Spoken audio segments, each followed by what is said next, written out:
Welcome to the Onyx Report, a program that critically analyzes the experiences, histories, and perceptions of black males in American society. I'm Dr. T. Hassan Johnson, Associate Professor of Africana Studies at Fresno State, black male advocate, and black male studies scholar. In the program, we examine current events while engaging concepts ranging from institutionalized anti-black misandry to gynocentrism from a black masculinist perspective. Our goal is to remind people of black men's humanity. Call in after a half hour to the show at 310-928-7733. All right. Welcome, everybody, back to the Onyx Report. I hope all is well and that you guys enjoyed your New Year's. Hopefully nothing dangerous. We know how crazy it can get out there, so I hope family, friends, and yourselves are in a beautiful position, enjoying the introduction to the new decade. Thanks for joining in with me. As you know, I usually do a number of current events. I'm not necessarily going to do current events, but I will point out about four different pieces of information that might be useful to some of you out there, might be interesting, and it might be informative. These are in no particular order, just really having more to do with some of the things that I tend to post on social media, but I think tend to be useful. First of which is an article on timeline.com called No, talking about women's role in white supremacy is not blaming women. Interesting article that examines the role of white women in the advancement of white supremacy. So check that out. Also a historical piece on the griot that's entitled Hundreds of Black Men, Women, and Children Burned Alive, Shot, Lynched by White Mobs During the Red Summer, Ignored a Century Later. So please check that out. Good historical information about some of the ancestors that were forcibly removed, killed outright. Also, there's a piece, and this I put on Facebook as well, and we've had some exchanges over it because I placed information like this the last few years. This article on businessinsider.com entitled Wealthy Older Women Are Hiring Men in Kenya to Romance Them. And I posted it mainly because, well, two reasons. One, because few people really pay attention to the forced role of men and boys in various sex industries, the economic conditions that force it, and sometimes the outright kidnapping and forced participation in sex that men endure around the world. But this particular article, I posted it partially because of that, to call attention to it, and it calls attention to Kenya as well as the Caribbean, and believe it or not, that happens here. As a matter of fact, I even have a gay colleague that informed me about how many black gay men have been forced into the same kinds of dynamic by wealthier white gay men. So there's a dynamic there that occurs with black men, straight or gay, that doesn't often get talked about. The other reason I post this piece is if you notice the title, Wealthy Older Women Are Hiring Men in Kenya to Romance Them, it's the same type of titling that takes place when teachers are found, especially female teachers, are found having raped their students, right? Or just women, older women and younger boys altogether. It's a title that avoids critiquing and avoids identifying when women commit acts that are egregious, especially if men commit them.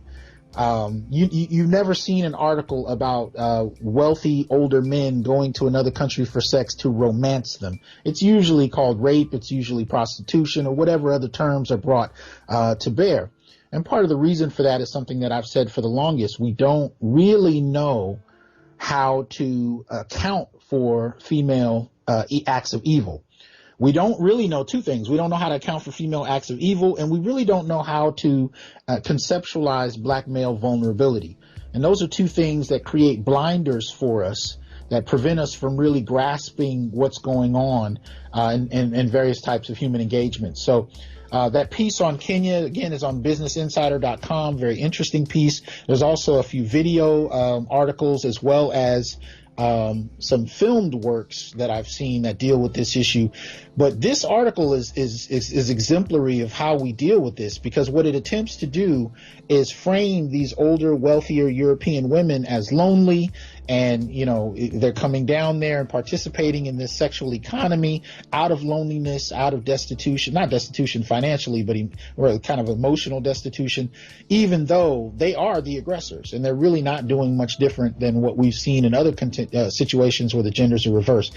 So check that out. But more than the article itself, pay attention to the way that the article is framed, so you can see how it's easy for many of us, including men and boys for that matter, to really overlook their own experiences, because there's really not a lot of places in media where you can go and see this frame properly for what it is. Lastly, I just wanted to quickly mention something that some of you may have already seen, but just to give a frame for the current moment.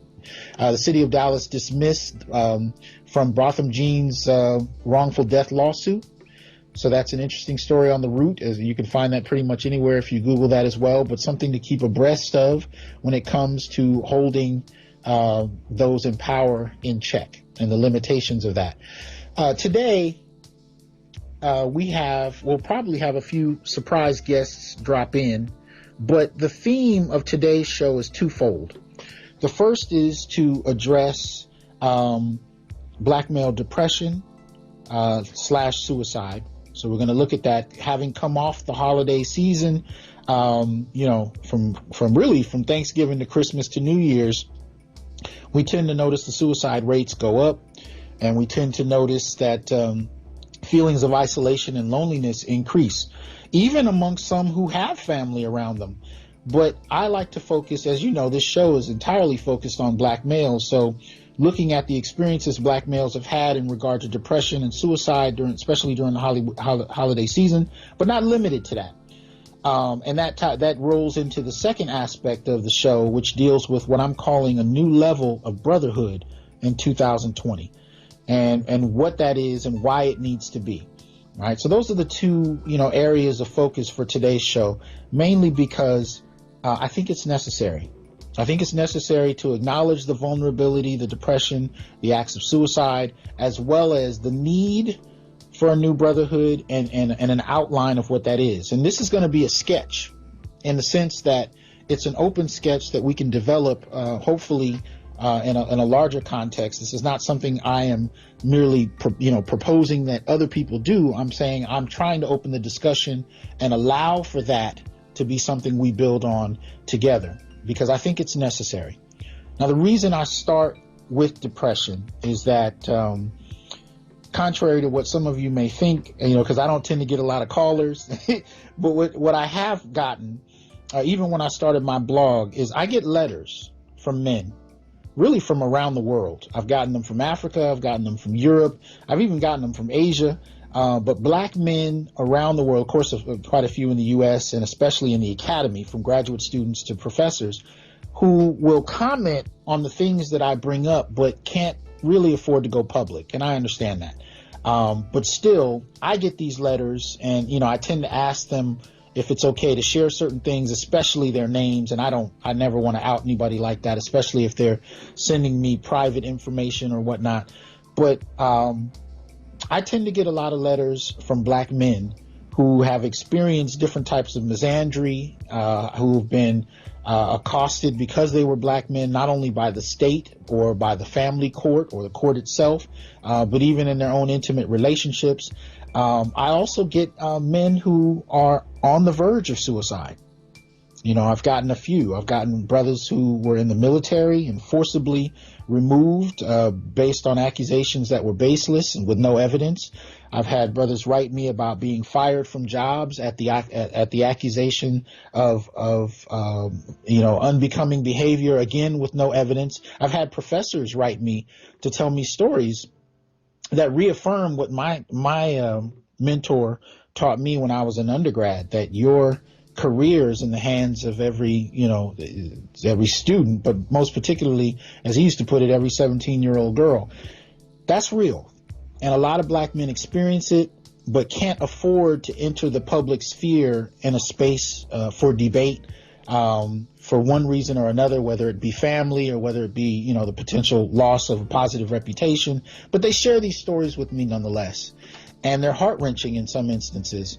I've had brothers call me, who have a gun sitting right in front of them, sitting alone in their apartment.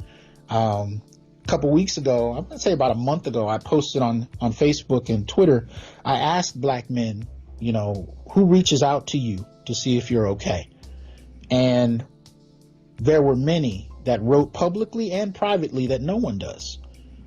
Even when they have families, they're expected to be there for family, but there's nothing that, family needs to do for them. Part of that, I think, goes into how we conceptualize black masculinity, how we've been socialized into it. But part of it has nothing to do with anything black men themselves have actually done. It comes from a very Western interpretation of men that's very isolated, very, a rugged individualist. And in some ways, even those that we've come to expect support from that still falls within that acceptable framework of masculinity still don't get it.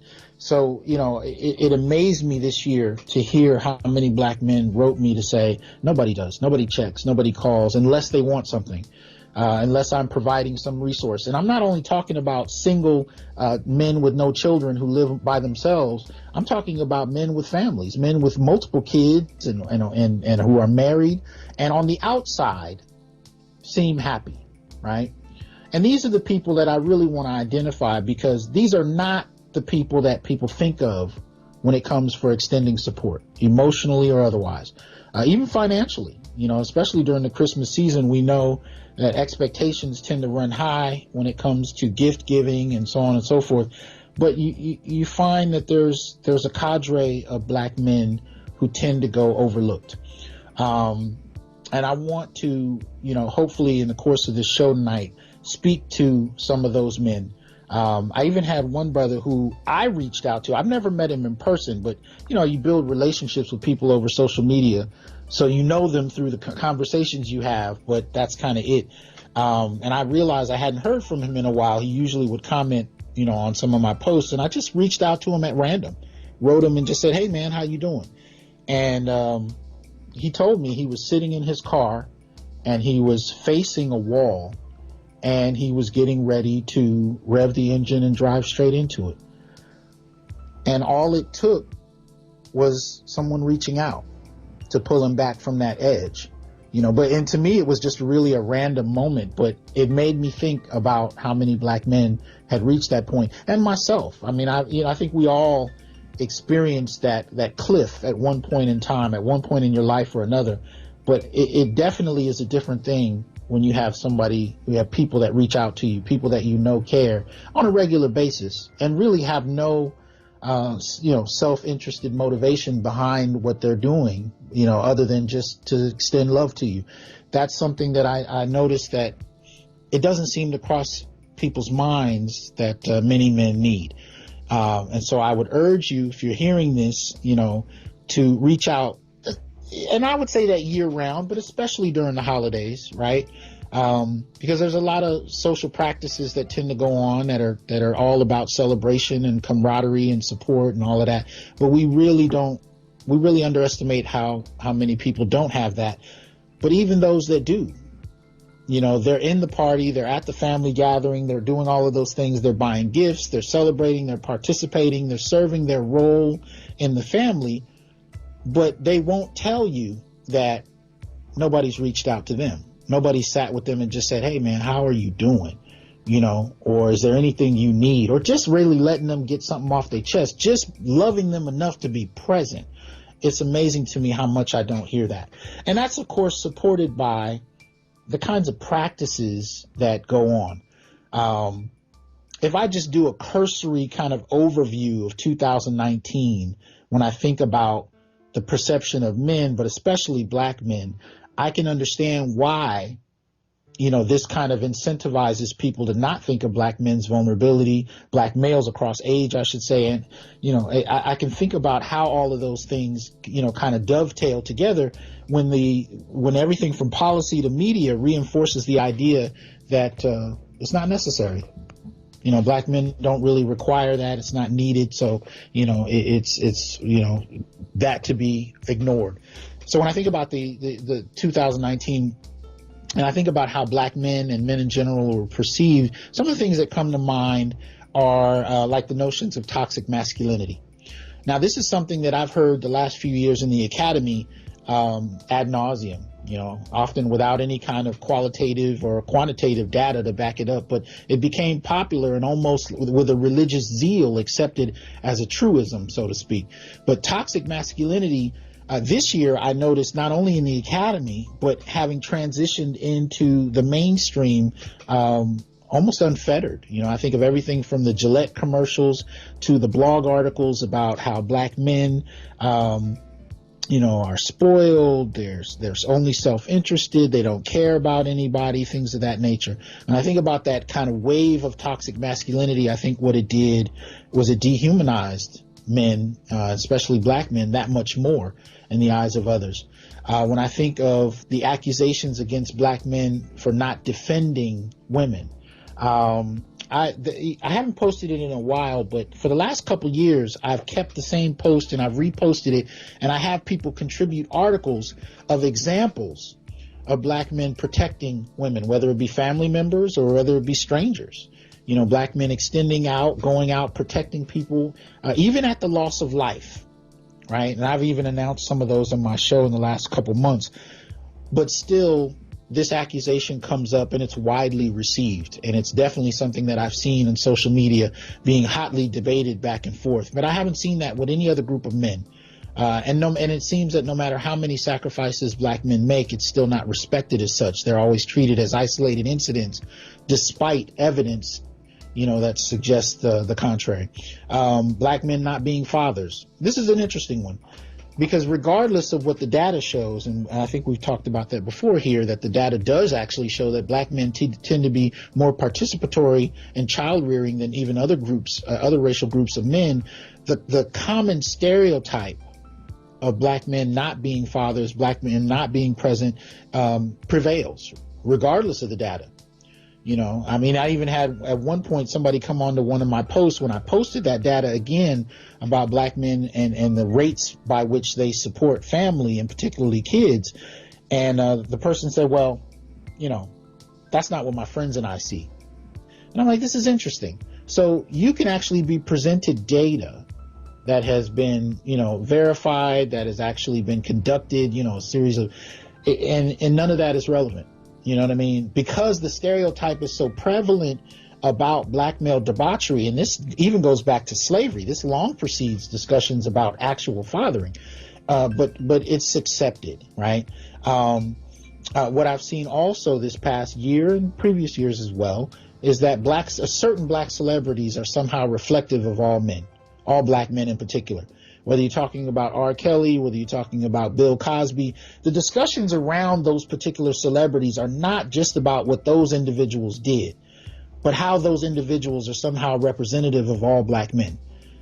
Even though the statistics for that are like less than 1%, and you can refer to some of Tommy Curry's posts in the last year where he's dealt with this kind of information, but somehow it's acceptable to take less than 1% of the population and use that to reflect on black men as a whole, right? And then, of course, the idea that black men are not resources the way they should be, and I refer to this as being success objects, whether it be that black men are expected to be walking ATM machines, beasts of burden, unpaid bodyguards, or replaceable father figures, interchangeable/replaceable. Either of those that you choose to look at, there's this notion that if black men don't provide others with the resources they demand, that somehow this is the failure of black men. And then, of course, in the era of Time's Up and Me Too, what we've seen is that black men are happily sent to jail, but others don't necessarily have to go for one reason or another.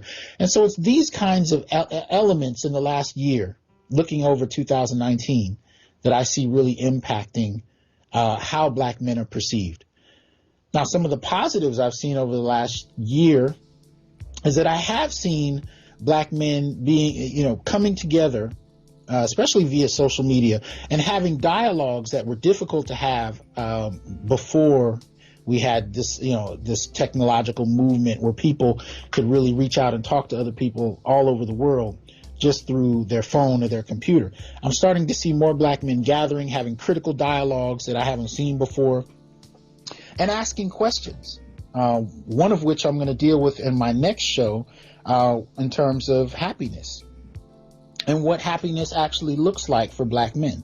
That's one of the next, that's going to be the next episode, where we deal with that. And I'm going to bring in a good colleague of mine to help talk about that. I'm seeing black men willing to question our own beliefs, our own assumptions about ourselves and others, about our social roles and family and relationships. You know, I'm starting to see black men raising questions like this that I hadn't seen in prior decades. And really taking an unapologetic look, for the better or for worse. I'm starting to see more of that. I'm starting to see more black men actually accept one another. And I'm starting to see an acknowledgement of a shared experience of black manhood across class, you know, that I'm really starting. And I'm hoping to promote more of that. I'm really looking to bring, you know, the kind of voices to this program that highlight black male experiences across class, across, you know, occupation, but speak to the same existence, you know. So I'm starting to see those kind of things. I'm starting to see movements form. And this is important, right? This is important because one of the things that I point out, especially in my class, is that we really haven't seen a significant gender movement for black men.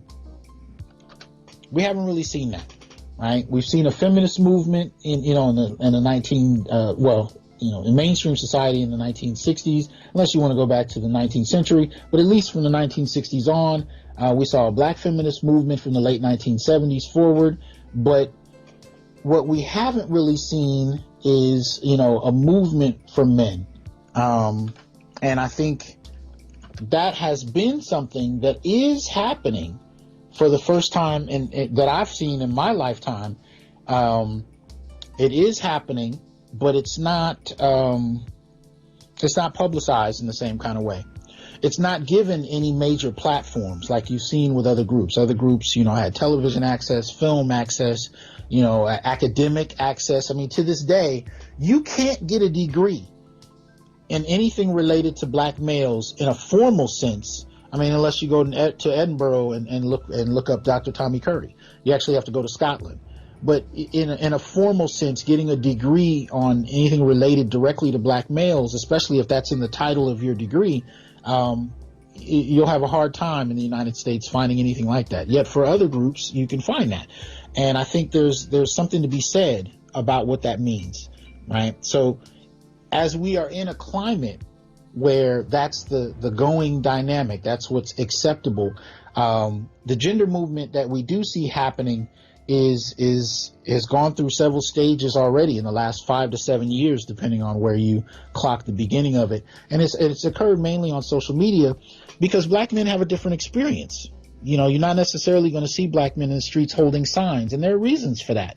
Especially if you know the history of incarceration in this country and black masculinity, you know you'd understand why that wouldn't be the nature by which black men would engage in that type of behavior. So it takes on different tropes because of the particular type of existence that black males have, right? But what those tropes are can be difficult if you're not in the know, right? So social media opened up that opportunity for black men to have those dialogues, and there's what I would call a silent movement that is happening. What I think it needs, however, since I'll say it's very much blue collar led, you know, black men who are taking to media and voicing their experiences. And I think what it needs is an infusion of brothers who are coming from all kinds of different backgrounds and experiences. And I think that infusion will broaden it in a manner that it needs to be in order to really capture the life experiences of black males as black men begin to trace and articulate what it is they're trying to achieve and what it is they're looking to accomplish, regardless of what that is, right? And so I think it's necessary, and I think that's happening slowly but surely, but it is happening. And so in that, those are some of the positives that I've seen kind of looking over 2019, you know, following some of the negatives I pointed out that shape public opinion. But if I can step back a bit, part of the reason I decided to do suicide and depression is because I saw this article from the Sun Sentinel, but there's a couple of different websites that had published on it, and it's about a young man named Bryce Gowdy. And Bryce Gowdy was an athlete who apparently committed suicide by train. And the way it's looking is he laid out on the tracks and took his own life.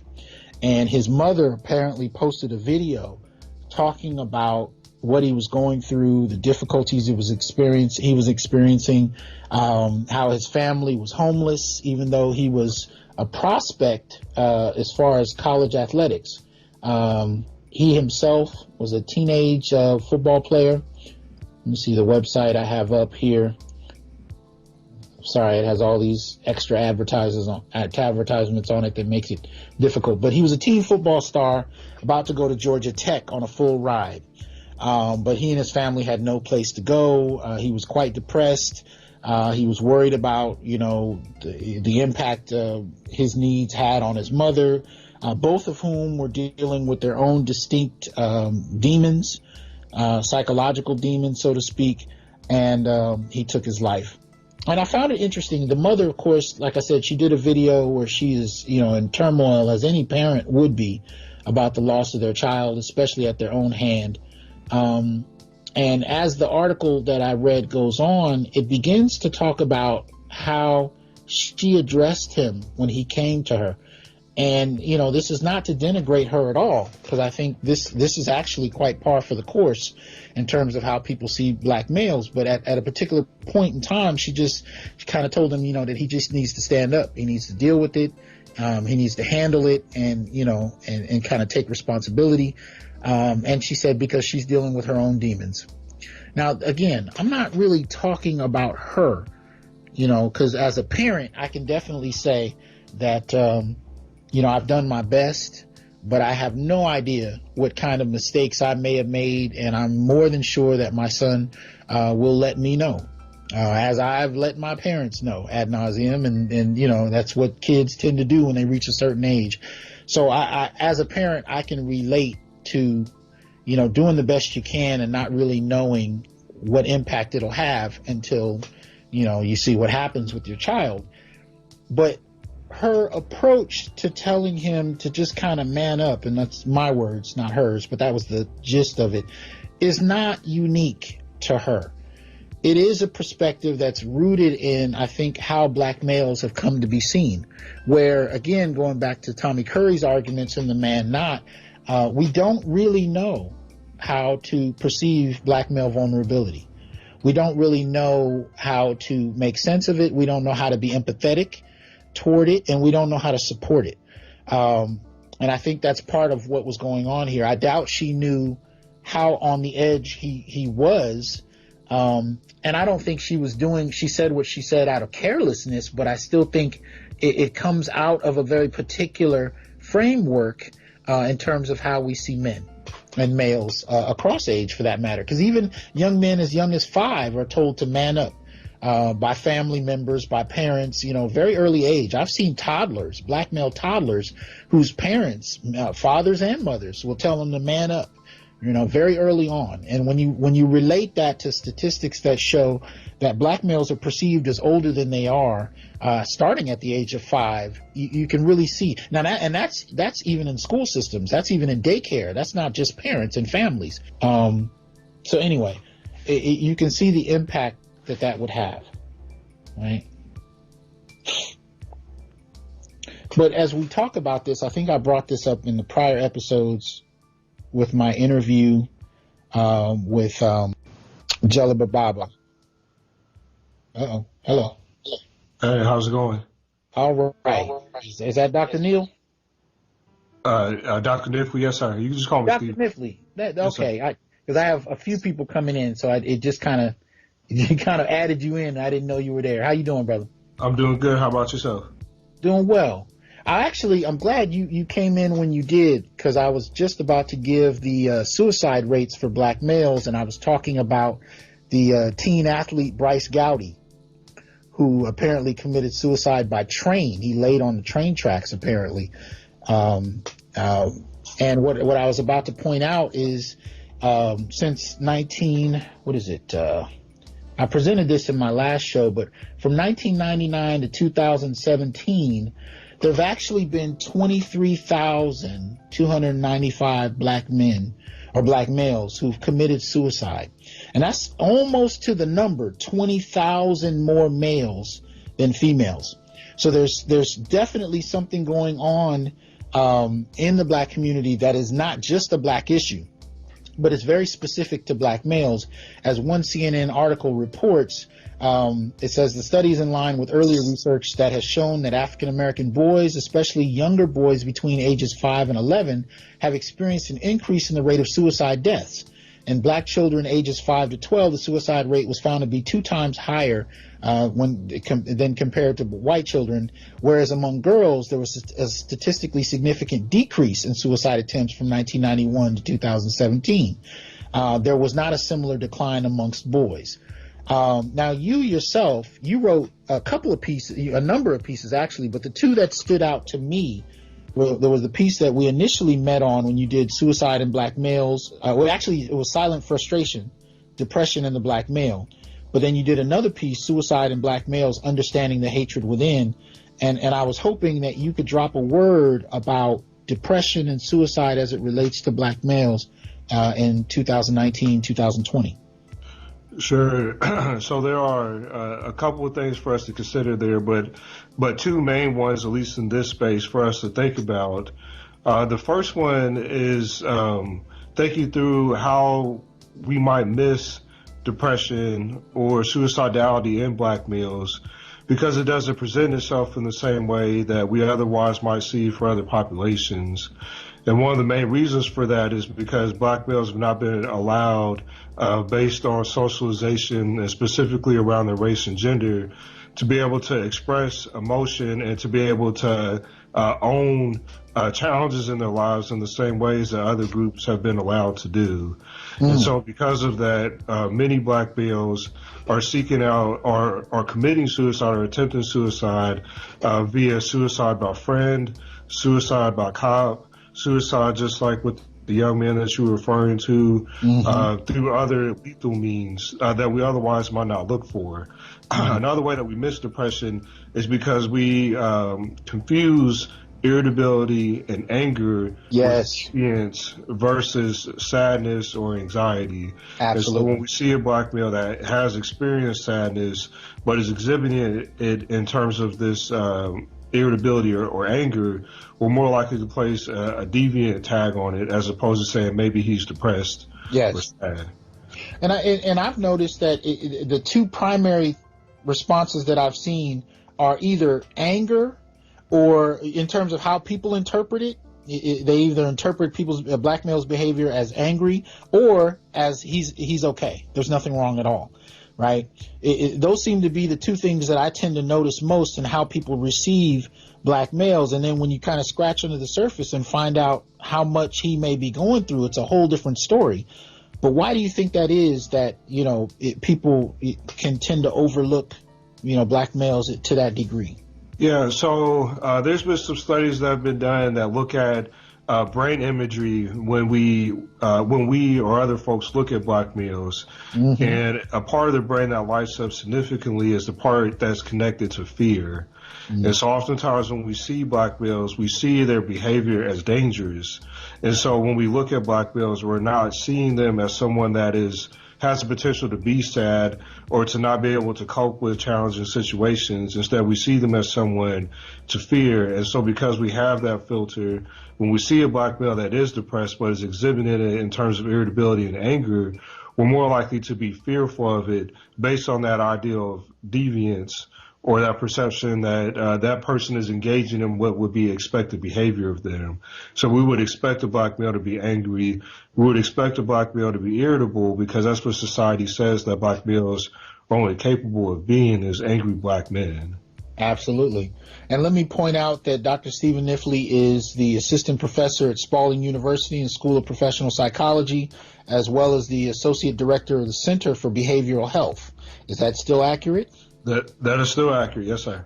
Okay. He's also author of several books, extended case studies and program evaluation, designing and implementing effective evaluations, black males in the criminal justice system, out of KOS, knowledge of self, black masculinity, psychopathology and treatment, knowledge of self, understanding the mind of the black male, as well as the Black Man's Guide to Graduate School. I found most of these on Amazon, so definitely look into his work. The two things that I'm dealing with in today's show are not only depression and suicide, but also a new approach or level of brotherhood in 2020. Now, as a professional psychologist who deals with black men, what type of brotherhood do you think would be beneficial in 2020 and beyond that allows for black males to support one another on a different level? Is there anything that comes to mind for you? Yeah, there are two things that stand out to me. The first one is helping brothers to get help and knowing where to go. And then the second one is teaching brothers that there's a system out there that has been designed to socialize them and to socialize other people to think about them in a way that robs them of their humanity. But the fact that we have the capabilities to rise above that by just essentially saying that we won't buy into those narratives anymore. And so we can help brothers find help and to help them get to that help. And then we can also help brothers rise above the negative narratives that have been associated with the black male narrative, with the black male body and experience. I think, teaching brothers those steps and helping us to engage in those steps are the best ways for us to be the best brothers that we can be for our black males. Okay. Now, one of the things I was talking about before, we brought you on is that I've run into a number of brothers that have written me letters, talking about suicide attempts, talking about how close they were to that, talking about, because I posted a question on social media a few weeks ago, and I asked them how many of you have people that reach out to you routinely without any vested, there's nothing they're trying to get out of it. They just want to check on you, just connect with you. And I was alarmed at how many I ran across that said nobody calls, nobody reaches out. You know what I mean? And that was really before we delved into Christmas and so on and whatever other holidays people support.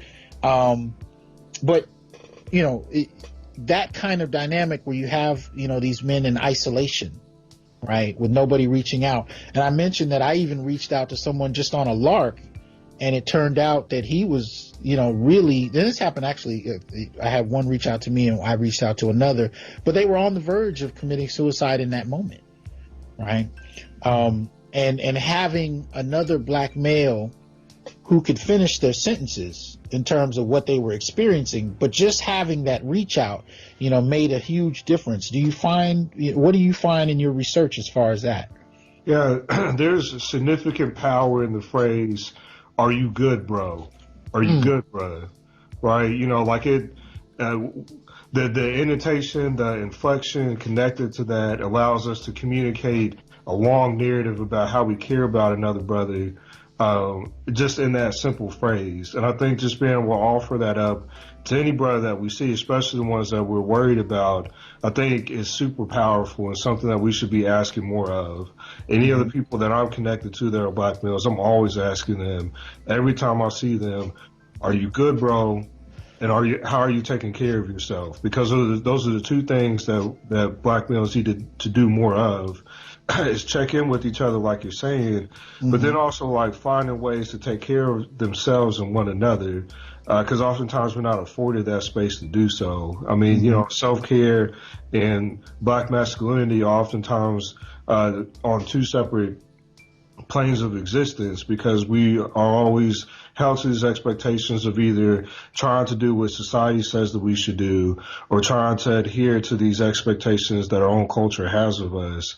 And that could be very damaging. And so we need to find spaces to take care of ourselves and to take care of each other and to be able to ask, "Are you good? You good, Absolutely. bro?" Absolutely. And I think it's especially necessary even for the youth, because what I'm seeing with a lot of young men in this video game culture is that more and more their socializing is taking place over these abstract, kind of channels where there's not a lot of face-to-face engagement. It's really through these kind of technological mechanisms, but when they stand on their own, they're often isolated and by themselves. I think we also have Dr. Neal on the line. Dr. Neal, are you there? Hold on, I'm checking with my engineering. Okay, we're having I think he's on, but I don't hear him yet. So Dr. Neal, if you can hear me, just let me know when you're connected in. We'll definitely bring you in.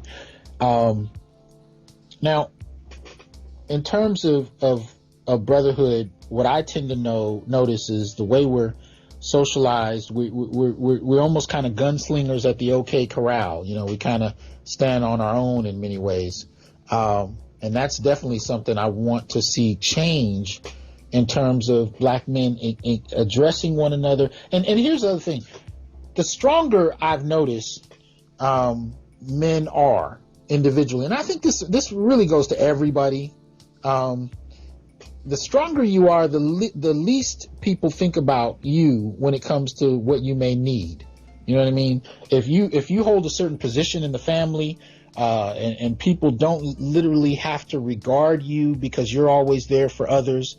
And I've seen this with women as well, heads of household, but it tends to be those who others depend on that we think about the least in terms of when they may be in need. And those are often some of the brothers that reach out to me to tell me that, and they may have good jobs, they're doing well, but, nobody thinks to call out and say, hey, how are you? What's going on? And I think we all need that on one level or another. But for black men, we've been socialized to do things on our own. Mm-hmm. I mean, it's really the John Henry effect, where a brother goes in and he's been taught his whole life that he just needs to put his head down and to work and work and work until he dies, because that's what his father did. That's what his father before him did. And then he sees the respect that those men got, even though they passed away, certainly before their time, simply because of the stress associated with carrying families or carrying their own emotional experience and having no place to process it. And we have options there. We don't have to bury our heads and just keep on working. We have the ability to balance the roles that we have in our families, but also balance this idea that we can also take care of ourselves as well and be able to share with others when we're not doing well. We have the ability to do that. Okay, well, what we're going to do right now is going to take a very short break because we're actually going to bring in some other people. And I told some of the brothers that you stay for 60 seconds or an hour. It's up to you. So I want to forefront that because Dr. Nifley responded and was willing to be on the show at the drop of a hat. And I want to say thank you for that. So we're going to take a short 2-minute break and then we should be able to connect everybody else on the call. All right, so we'll be right back.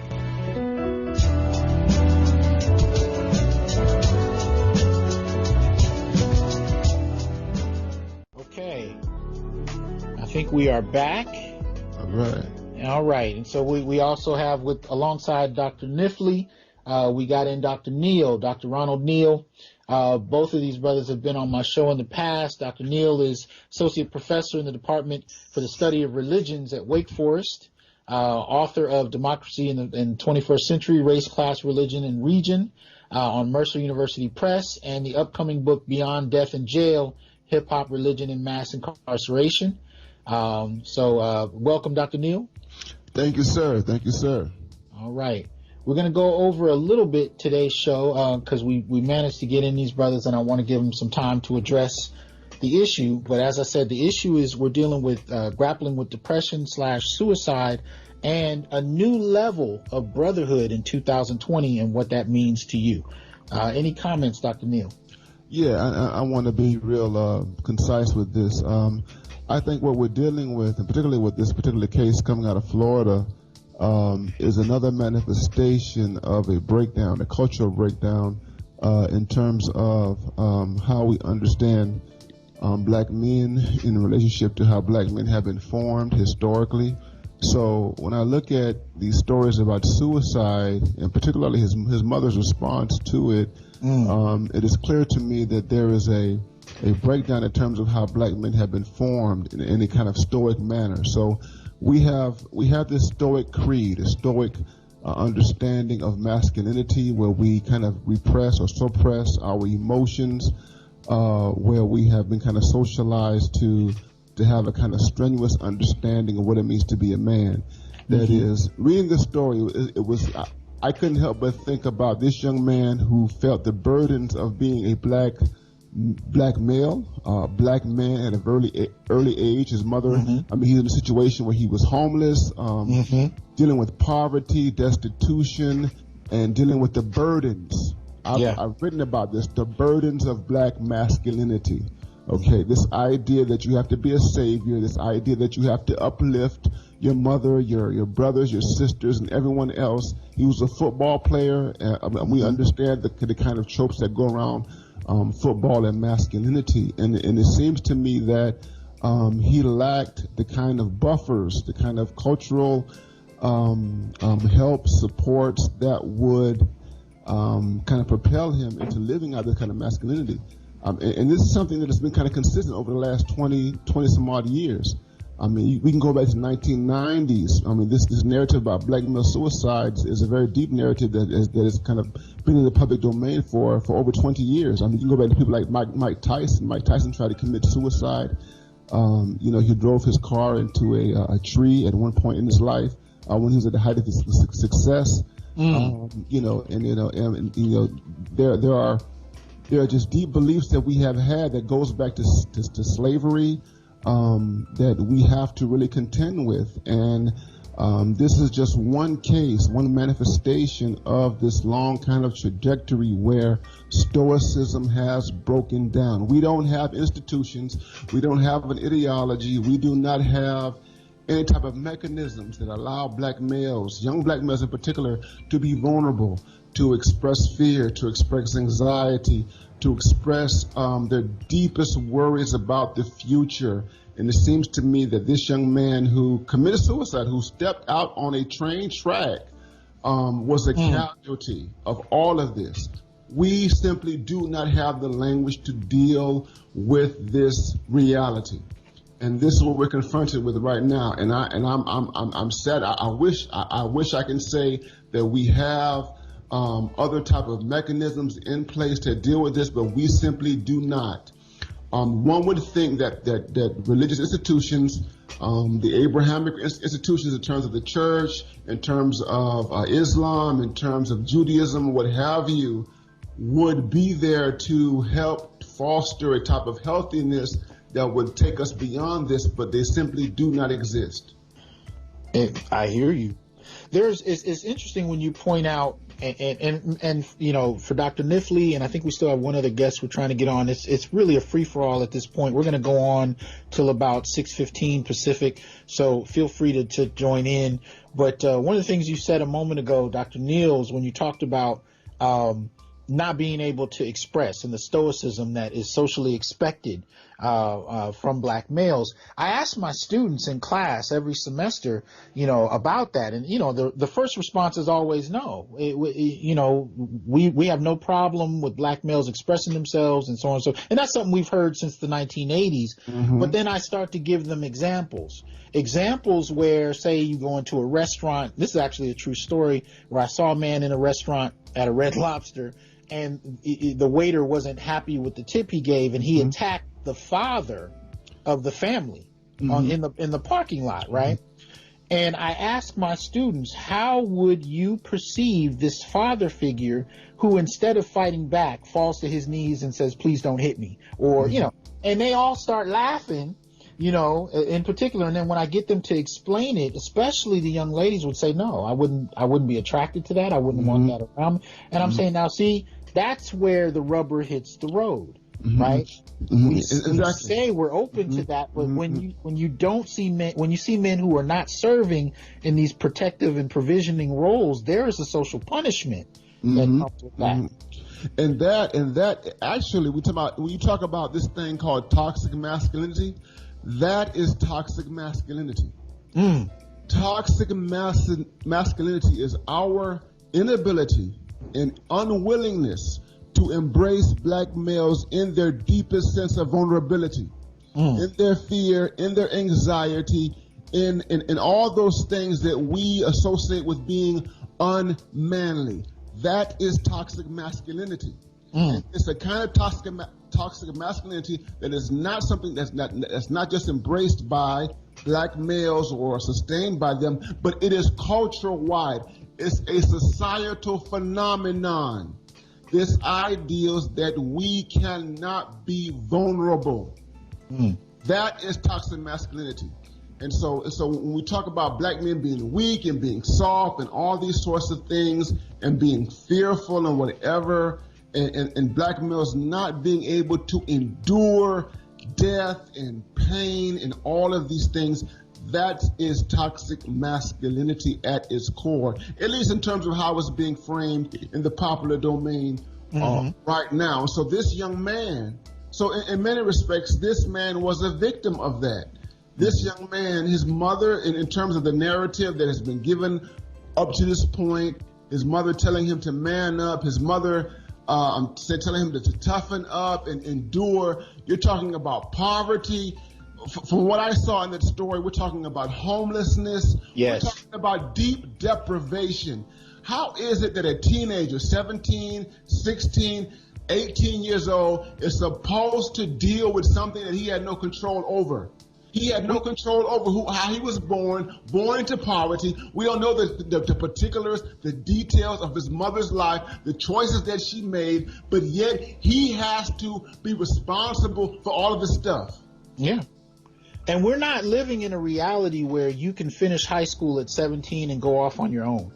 You know, that's not the reality anymore. It used to be in the 60s and 70s, you could get a blue collar job, you know, maybe at 17 or 18, and you could transition into that. But we're not living in that reality any longer, right? No. So in terms of being able to sustain that, being a young teenager looking to go to college with the weight of supporting a family, that's a tremendous amount of pressure. And the most important thing to think about this, when you look at, I'm teaching a course right now. I'm getting ready to teach a course in the next few weeks dealing with black men, death in jail, et cetera, rated my scholarship. And you look at black men. There's one autobiography I'm looking at right now, Albert Woodfox. It's called Solitary. He spent 40 some odd years in solitary confinement. He was a Black Panther in Angola prison. He comes from a completely different generation. You have black males who were boomers who came out of a culture. They came out of a culture, and you can even look at someone like Huey P. Newton. Those black males from that era, they had a culture that supported them. They had a culture that sustained a kind of stoic commitment to black people. We no longer have that culture. It no longer exists. And so you have these black males who are coming along, who are 16, 17, 18, and 20 years old. They don't have a kind of cultural mechanism to support the type of stoicism that we expect of them. Absolutely. And we often don't think of stoicism as an institutional practice. We think of it in individual terms. No. Now I want to reintroduce this number I put out. According to CDC data, from 1999 to 2017, there have been about 3,294 black females that have committed suicide, and about 23,295 black males. And I use female and male because it's across age. It also includes the youth. Now, I want to also welcome Dr. Oshan Gadsden, who's been on the show as well. Oshan, are you there? I'm here, sir. How are you? Good. We're on here with Dr. Ronald Neal, Dr. Stephen Nifley. Dr. Gadsden is assistant professor with the Department of Psychology at Norfolk State University and is contributing faculty member and research mentor in the APA-accredited PhD Clinical Psychology Virginia Consortium program. And he's also adjunct clinical instructor in the Steinhardt School of Education at NYU. Welcome back to the Onyx Report, good brother. Thanks for having me. Happy New Year's to each of your brothers. Yeah, happy New Year's to you, man. We're talking about two basic things. We're talking about depression and suicide, especially having come out of the holiday season. And we're also talking about a necessary new level of brotherhood in 2020 and further. So please feel free to comment on both. We got another 15 minutes that will be on, and it's really kind of a free for all. But we'd like for you to give some insight on either, or hopefully both, of those concepts. So Join in, brother. Well, I'm sure I haven't been listening, but I'm sure the good brothers and yourselves have already talked about the ways in which researchers and clinicians have thought about black masculinity in the epistemology and framework do not allow for black males to be seen or observed as full humans. And what I mean by that, the ability for clinicians and researchers to honor the full range of emotions and the full range of humanity. And what often happens, particularly with clinicians, is that students that are being trained and clinicians who already have their degrees often have a hard time really making good clinical, I call it cultural, competent assessment. And they see behaviors that black males or black men are exhibiting, and they often see it, from a very antisocial or behavioral problem, and often do not really diagnose properly or can't really take in that many of the behaviors or many of the ways in which black men and black males are coping and navigating life has to do with unresolved depression and unresolved anxiety. And often as a result of that, we see manualized treatments being used, interventions or conceptualizations or orientations being used that do not fit the cultural landscape of black males.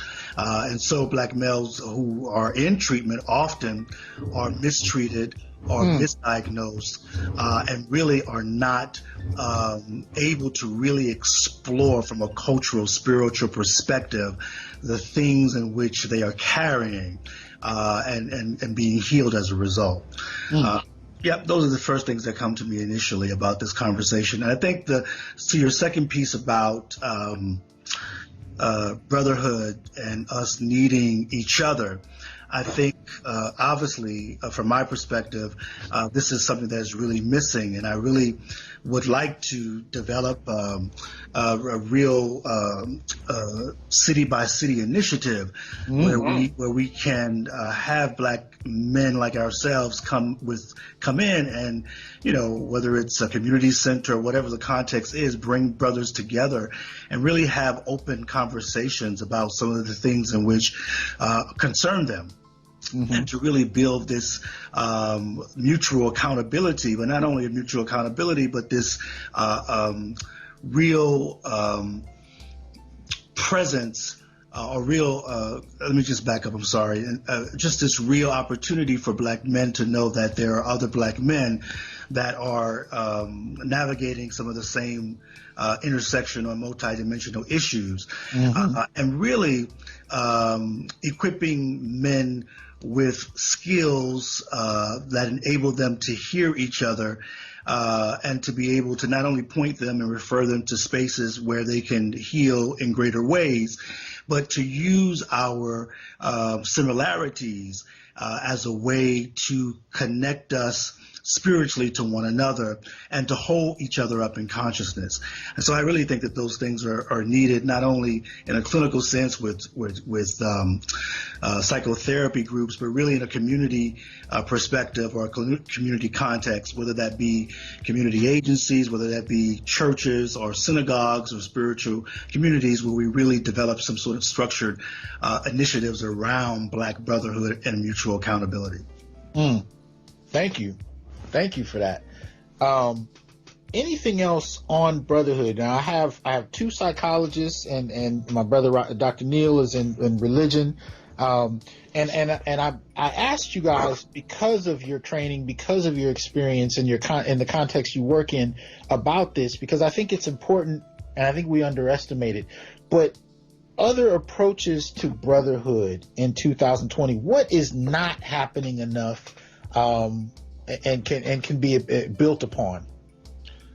Well, I have to build on and kind of co-sign what Dr. Gadsden has just said in terms of approaching this not simply from a macroscopic level, but from a microscopic level. That is to to think about communities. This is something that I have thought about in a significant manner in terms of locality, like where I am. I'm in Winston-Salem, North Carolina. I'm here in the state, and it's something I've thought about seriously in terms of black men within my locale and getting them together and giving black men the space to talk about these deep existential issues in a way that is non-judgmental, in a way that fosters healing, in a way that allows them to talk about their lives in their fullness. I think this is something that we have to do. And I think that a part of that involves us really dealing with some of the barriers or obstacles to that. And one of that has to do with what I consider is just a kind of an individualistic approach to masculinity that we have been inundated with. That is that we are conditioned to compete against each other. We are conditioned to be in an adversarial relationship with one another, to see each other as simply as competitors, as enemies, as all these sorts of things. And this prevents us from talking about the very deep stuff in our lives. It prevents us from dealing with the reality of death, with dealing with, hypertension, dealing with depression, anxiety, dealing with obesity, dealing with all these health issues that we deal with, and we have to overcome that. And when I think about it, so we have black male organizations, right? You have the alphas, you have the Qs, you have these other organizations that have, kind of typify black professional men and what have you. And those organizations, and I don't want to offend anybody or anything like that, but in my lifetime, I have not seen how that type of structure has really benefited the collective of black men. And the reason why I don't see it is because those structures are driven by competition. We have to think about what it means for us to be black men in this society, to move beyond competition, to move beyond tribalism, to move beyond egoism, to move beyond the big man mentality, to move behind the HNIC syndrome that so many of us are afflicted with. And that's what prevents us from being mentally sound and healthy as a collective. And I think that's the most significant problem that we as black men have to overcome. It's interesting that you say that, because one of the things I first think about, if black males engage from a vulnerable standpoint, is whether or not other black males will first be the ones to ridicule you. And I know that comes out of a practice. I mean, what's the phrase we always hear, steel sharpens steel? Or, I know that that's the context for it. And there is a place for that. I'm not saying that has no place, but we do need to, add some other skill sets to how we communicate, I believe, as men, because there's really no other group that's experiencing what black men are experiencing. And if you can't find resource in others who are going through it, who are you going to find any kind of resource from? But please, anyone else that might want to chime in on it? I definitely agree with what was just said. I think that was really powerfully stated. When I was hearing him talk, I was really thinking about the impact of anti-blackness, or the internalization of anti-blackness and white supremacy in how we perform black masculinity. And these rigid these rigid ideas, of really dualistic ways of understanding emotions and understanding masculine performances. And so I do think that we as black men have to contend with this gendered, racialized double consciousness that we're carrying. And we have to directly speak to how it has negatively really impacted not only, of course, our own sense of self, our own sense of agency, our own spiritual identities, but also how we can take in or have difficulty taking in the other.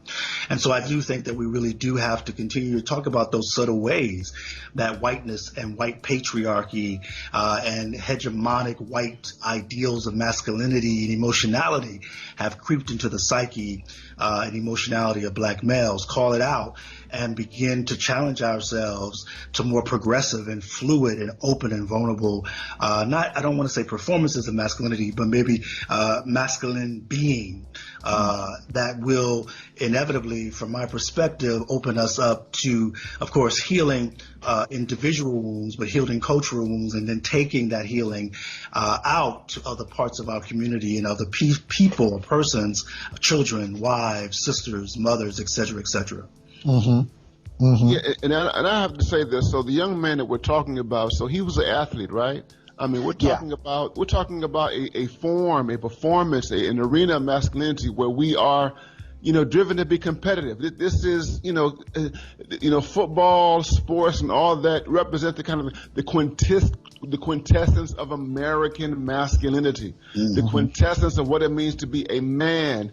And you're talking about a young man who was in a position to really benefit from football. In a position, he was a competitor. He was someone who had a scholarship, going to Georgia Tech and all that kind of stuff. Yet he surrendered. He succumbed to the forces of vulnerability, and he eventually gave himself to this kind of self-immolation suicide. And so I think that this is something that's very significant because you can't think of any other arena outside of sports where we as black men are conditioned to be gladiators, to be warriors, to fight against each other. Okay? And so what that says to me is that we really have to attend to this. We have to attend to the problem of this type of competition, of this type of the gladiatorial psychology that we have, that right now it is not working to our advantage. It is hurting us. It is harming us.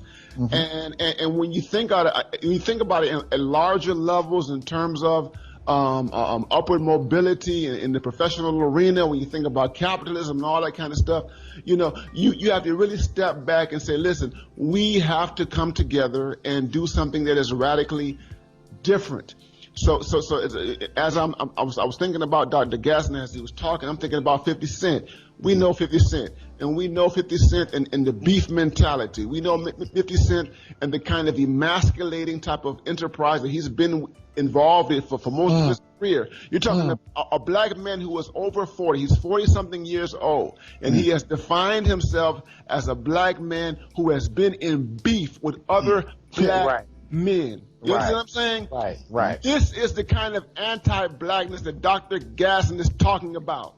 And this is the type of anti-blackness internalized that we have to get over. When we look at these black males who are killing each other in the streets, I'm in North Carolina. I was talking to a female friend of mine about a situation that happened in Charlotte, North Carolina, in a mall where you have black men who engage in a shootout at a mall, killing each other, jeopardizing people's lives, okay?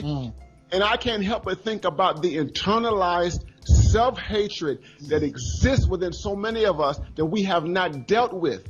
And I think that this is the problem that we really have to grapple with, deconstruct, and deal with in order for us to be mentally healthy.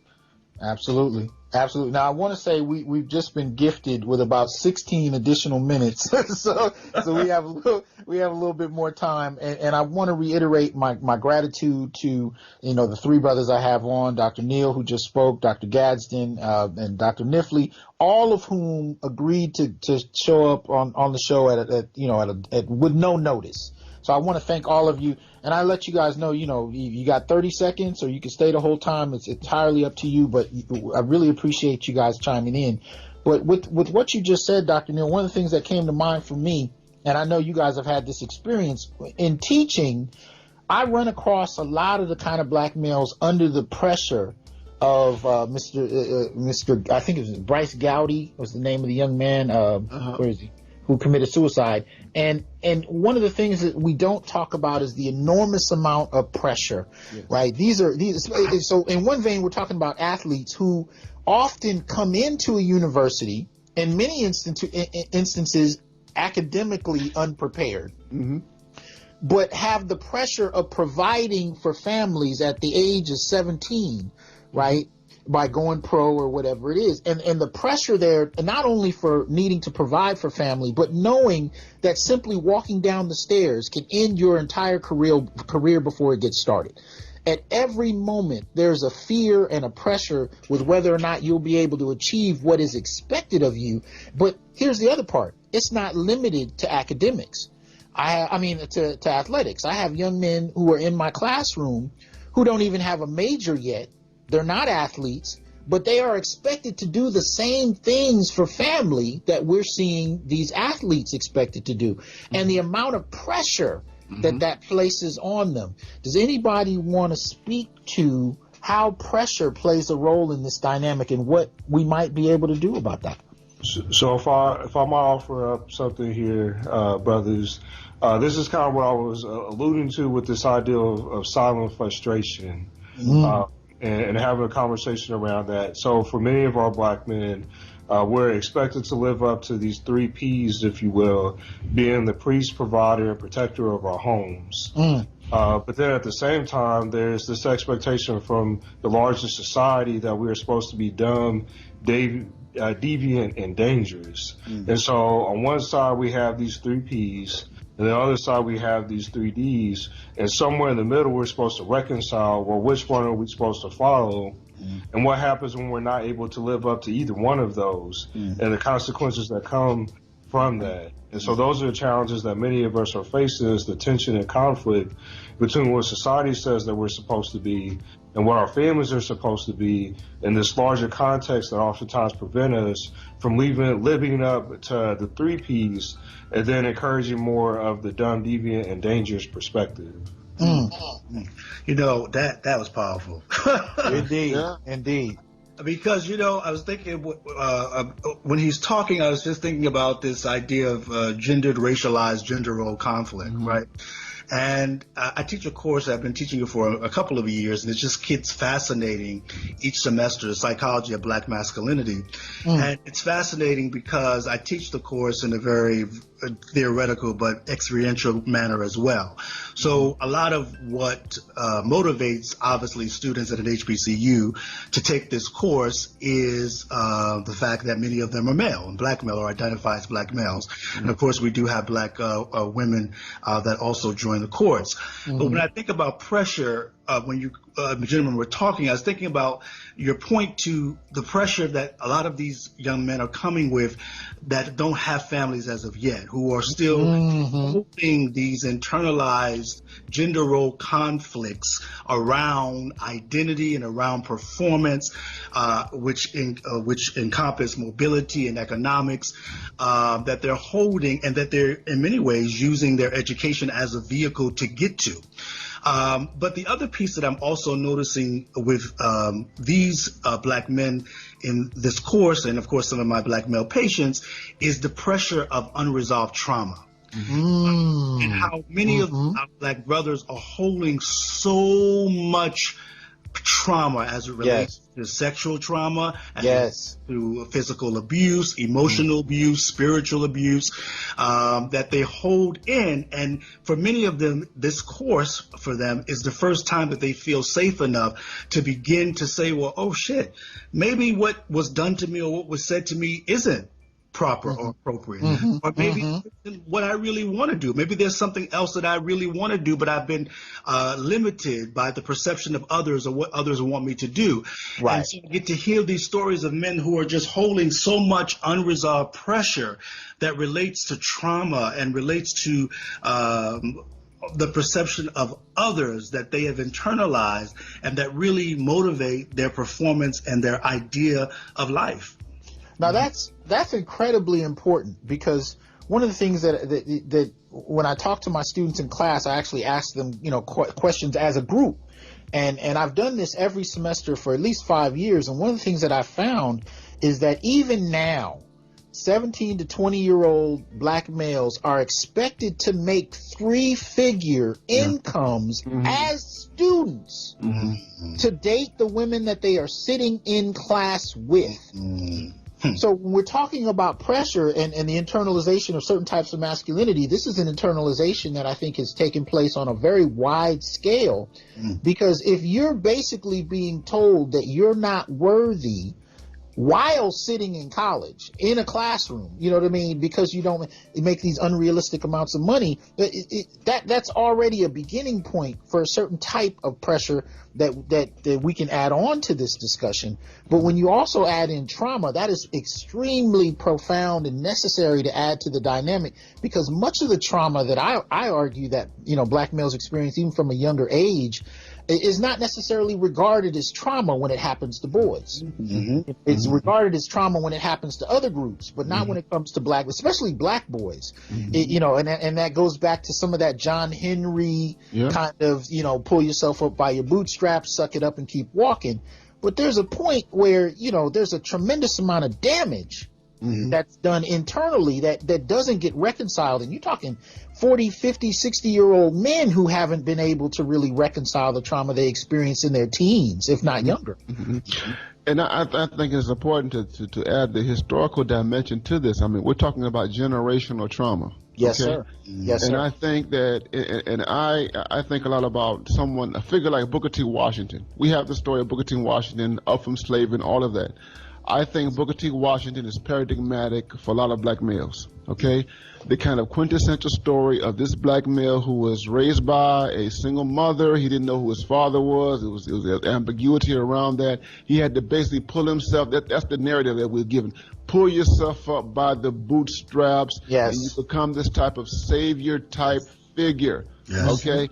And your internal life, your emotional life, your spiritual life means nothing. It is zero. You are a soulless human being. You have no personality whatsoever. Your entire existence is about lifting others up. Your entire existence is utilitarian. Yes. And so the thing is that you have black males. Here we are in 2019. 2020. Yes. In 2020, talking about black males who are still held up to this utilitarian, utopian standard of what it means to be a man, a kind of man that cannot be realized in space and time. That's right. That is what we're dealing with. And so you have these young, and we see this across, and you're absolutely correct. It's not just athletes, it's across class. It's among black males who are born lower income, black males who are lower middle class, black males who are middle class.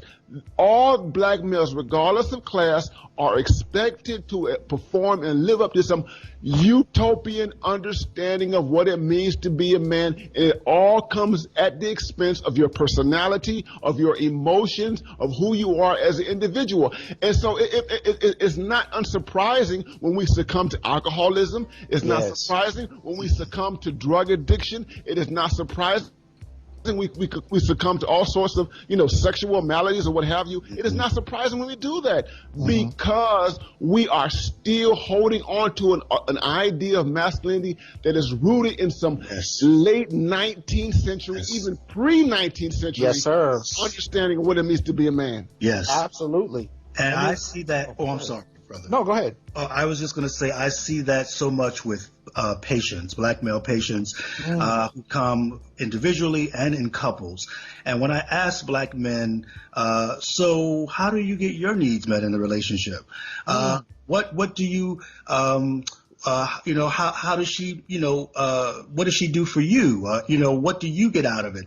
And many black men look at me and they're surprised that I even asked them. They never had thought of that question before, have they? The first thing they say, Dr. Johnson, I have never been asked that question before. Absolutely. No one asked me what I want. Absolutely. And I'm so glad you pointed that out, because I asked my young men, how many of you have met women who have lists of expectations? I have yet to meet a man that hasn't. Expectations, whether it has to do with income, your body dimensions, your height, your physicality, your ability, your career, all kinds of lists. But when I ask those very same men, how many of you have a list of not only expectations in terms of what you want out of a partner, but things that you need in a relationship, I've yet to have one young man have a list. You know what I mean? And so when you start to look at that dynamic, you know, and this goes back to something Dr. Neal was pointing out, we have been bred to serve the interests of others, but we don't know how to ask those questions of ourselves in terms of something as basic as, what is it that I need? And here's the last twist I'll put on that, because we only got about 5 minutes, and I definitely want to get, you know, you guys in.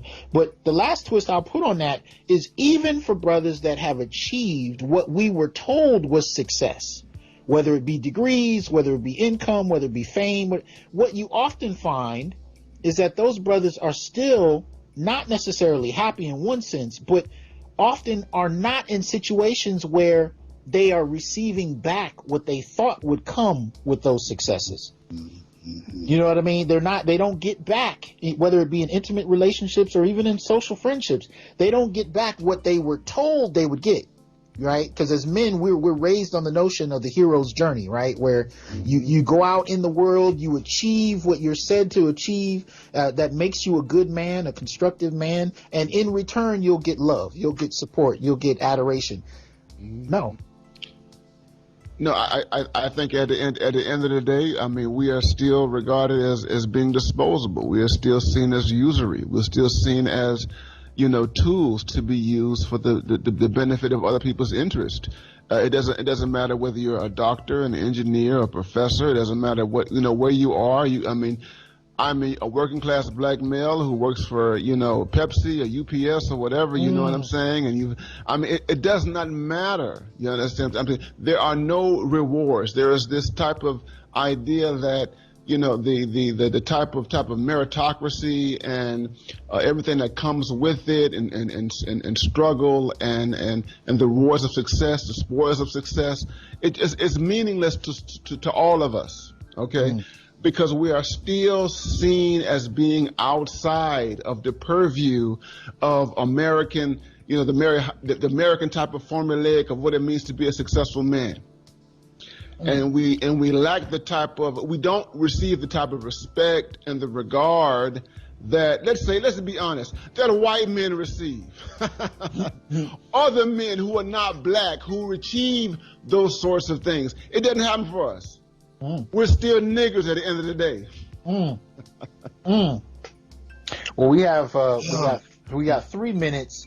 Any final statements about brotherhood and grappling with depression, suicide? Any final statements? And I like to kind of go around and let you guys get that in. I would like to say, first of all, Dr. Johnson, thank you for inviting me back again. And on some level, this conversation is a mirror of what your question that you posed for this podcast is what we were doing for the last 50 minutes is something that we need to continue to structureize on a city by city basis, state by state. And really develop this type of initiative where brothers come like us and talk, because as each of you were talking, I felt the spirit. And however you define spirit is how you defined it, but I felt the spirit. And for me, what that meant is I felt something resonated within me. There was a shade, you know, this is right, this is right. And not only was it this is right, but there was something that was strengthened in me to know that there are other brothers who have had the same experiences and have the same values. And so I think that what we saw in this little 50 minutes or an hour is something I'd love to see replicated on a larger scale. Well, you're absolutely right, and that even, we don't have time for it at the moment, but that even goes into the question of male-only spaces, black male-only spaces, and the way that those spaces have been kind of, unraveled to the degree where they're considered a negative simply on the basis of whether or not they exist. So what does that do to men who no longer have those spaces? But Dr. Nifley, any final thoughts, observations? Sure. I'm always a solution-focused type of guy, and so I would just want to offer up the importance of checking in on our brothers, making sure that we're always asking those folks around us and the brothers that we know and love, are they good? And then also just reminding brothers that they can always return to sender the negative narratives that have been associated with the black male experience, that we always have the opportunity to think flexibly around what does black masculinity look like, and that we always have the ability to do us in terms of how we define ourselves and not what society says. Thank you. And where we have only a few seconds left, but I want to give Dr. Neal, if you can close us out with your final thoughts. I say, man, this is 2020, and this is the right time for us to have this conversation, deal with suicide, to deal with depression, our internal, emotional, psychological condition. I think this conversation needs to be expanded. We need to talk about this endlessly. The women have their movements. They've done a tremendous job in dealing with their issues, and right now is the time for us to address our internal condition. Absolutely. I want to thank all of you again, especially for coming in at the last second. I want to thank the listeners for joining in on the Onyx Report. And we'll be back in 2 weeks dealing with the definition of happiness for black men. All right. Thanks very much for showing out. Bless you. Thank you.